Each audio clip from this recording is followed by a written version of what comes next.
تاجدار کائنات فرماتے ہیں، میں دیکھتا ہوں کہ میرے پاس جبریل امین جب آئے بیٹھے ہوتے ہیں تو جتنے بھی صحابی آ جائیں، عمر آ جائیں، عثمان آ جائیں، علی آ جائیں، جو بھی آ جائیں رضی اللہ تعالی عنہم اجمعین، تو جبریل امین اسی طرح بیٹھے رہتے ہیں۔ یہ خبر حضور دے رہے ہیں کیونکہ حضور دیکھتے تھے انہیں۔ امام الانبیاء فرماتے ہیں، ایسا کبھی نہیں ہوا کہ میرا ابو بکر صدیق آیا ہو اور جبرائیل نے اٹھ کے صدیق کا استقبال نہ کیا ہو، کیونکہ اہل فضل کو اہل فضل ہی جانتے ہیں۔ تو تاجدار کائنات نے خود تعارف کرایا، خود بتایا حضور نے کہ ابو بکر صدیق کی شان کیا ہے۔ امام الانبیاء نے ایک دن حضرت جبرائیل سے پوچھ لیا، جبرائیل اگر تجھے آپشن دے، اختیار دیں کہ تجھے نوری سے بشر بنا دیتے ہیں، تو نوریوں کا سردار ہے، تو فرشتوں کا سردار ہے، تجھے ہم نوری سے بشر بنا دیتے ہیں، تو جبرائیل کون سا بشر بننا پسند کرو گے؟ اللہ کی عزت کی قسم، جبرائیل امین نے عرض کی، میرے آقا میں آپ کے یار غار ابو بکر صدیق بننا پسند کروں گا۔ ابو بکر صدیق کا مقام کیا ہے؟ جبرائیل امین کی بھی حسرت ہے کہ میں بشر بنوں تو ابو بکر صدیق جیسا بنوں۔ اسی لیے مولا کائنات سیدنا علی مرتضیٰ فرمایا کرتے تھے، کیا فرمایا کرتے تھے؟ آپ منبر پر قسم کھا کر فرماتے تھے کہ اللہ رب العزت نے حضرت ابو بکر کا لقب صدیق آسمان سے خود اتارا ہے۔ یہ ہے شان ابو بکر صدیق کی۔ دو سفر حضور کی زندگی کے لمبے سفر ہیں، ایک معراج کا سفر، ایک ہجرت کا سفر۔ معراج کے سفر میں اللہ نے سنگت کے لیے اسے چنا جو نوریوں میں سب سے افضل تھا، اور ہجرت کے سفر میں اللہ نے یار کی سنگت کے لیے اسے چنا جو تمام صحابہ میں افضل تھا۔ سیدنا صدیق اکبر حضور کے ساتھ جا رہے تھے، غار میں پہنچے، سیدنا صدیق اکبر نے عرض کیا، میں غار صاف کرتا ہوں، اس کے بعد پھر آپ اندر تشریف لائیں۔ سیدنا صدیق اکبر رضی اللہ تعالی عنہ غار میں تشریف لے گئے، حضور کو عرض کیا آپ بھی تشریف لے آئیں، تو حضور صلی اللہ علیہ وسلم بھی تشریف لے گئے۔ غار میں پہلے کون گئے؟ صدیق اکبر، پھر حضور داخل ہوتے ہوئے۔ یہاں ایک عقیدت کی بات کرنا چاہتا ہوں، پہلے غار میں ابو بکر جاتے ہیں، پھر حضور داخل ہوتے ہیں۔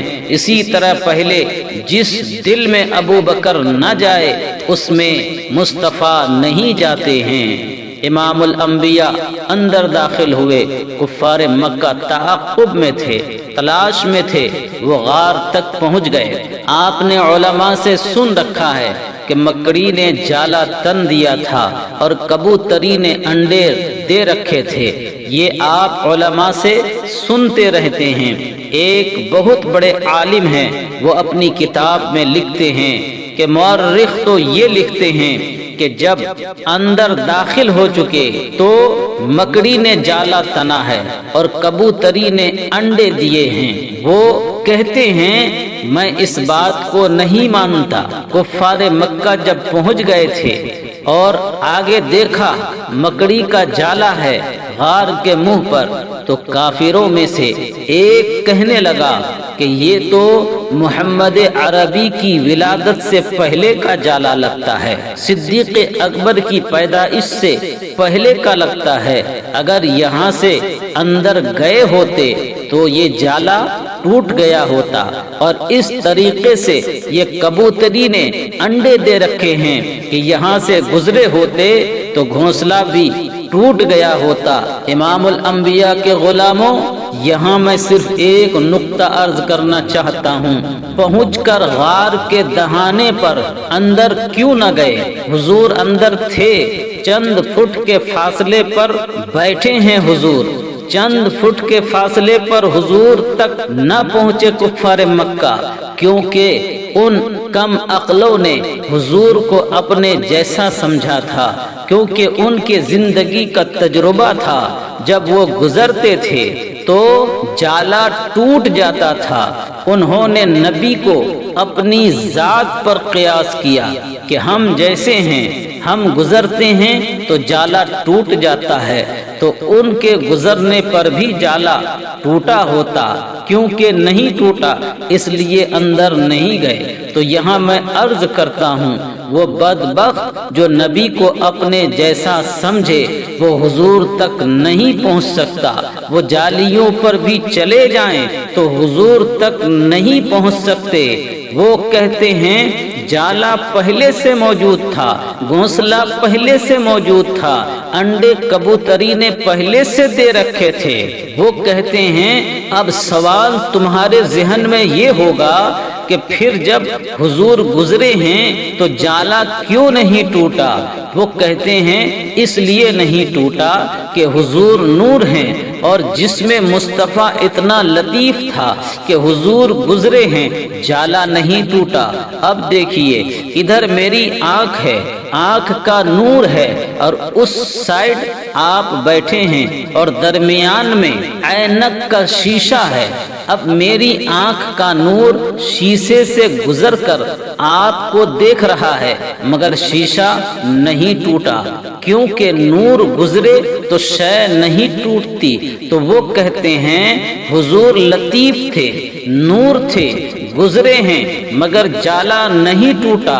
کہتے ہیں جالا پہلے سے بنا تھا مگر نورانیت مصطفیٰ تھی اور لطافت مصطفیٰ تھی، جس میں بشریت تھی، گزرے ہیں مگر جالا نہیں ٹوٹا۔ لیکن اس سے بڑی خوبصورت بات وہ یہ کہتے ہیں، وہ کہتے ہیں کہ اب تمہارے ذہن میں سوال ہوگا کہ صدیق اکبر بھی تو گزرے ہیں، چلو حضور گزرے تو جالا نہیں ٹوٹا، صدیق اکبر گزرے تو پھر کیوں نہیں ٹوٹا؟ وہ کہتے ہیں تمہیں معلوم نہیں کہ انہوں نے کاندھوں پر حضور کو اٹھا کر یہاں تک پہنچایا تھا، اور میرے آقا صرف نور نہیں ہیں، جس سے لگ جائیں اسے بھی نور کر دیتے ہیں۔ صدیق اکبر نے کیونکہ کاندھوں پر اٹھایا تھا حضور کو، تو کاندھوں پر آ گئے حضور۔ حضور کا جسم نبوت جسم صدیق کو مس کرتا رہا، تو آقا صرف نور نہیں ہے، جس پہ ہاتھ رکھ دیں اسے بھی نور کر دیتے ہیں۔ اور امام الانبیاء کے غلاموں پھر جب یہ ہجرت کر کے مدینہ پاک پہنچے ہیں تو تمام سیرت نگار جو محققین ہیں انہوں نے لکھا ہے کہ مدینے والوں کے لیے پہچان مشکل ہو گئی کہ محمد مصطفیٰ کون ہیں اور صدیق اکبر کون ہیں۔ چہرہ صدیق پر، وجود صدیق پر محمد عربی کی تجلیات اس حد تک داخل ہو چکی تھی کہ پہچان مشکل ہو رہی تھی مدینے والوں کے لیے کہ ان میں ابو بکر صدیق کون ہیں اور محمد عربی کون ہیں۔ صدیق اکبر نے جب دیکھا انہیں مغالطہ لگ رہا ہے تو اٹھے، سر سے پگڑی اتاری، حضور کے سر پہ سایہ کر دیا تاکہ دنیا کو معلوم ہو جائے کہ آقا یہ ہیں اور غلام یہ ہیں، یہ جو تشریف فرما ہیں یہ میرے آقا ہیں، اور یہ جو سایہ کر کے اپنی پگڑی کا کھڑا ہے یہ غلام ہے، یہ ابو بکر صدیق ہے۔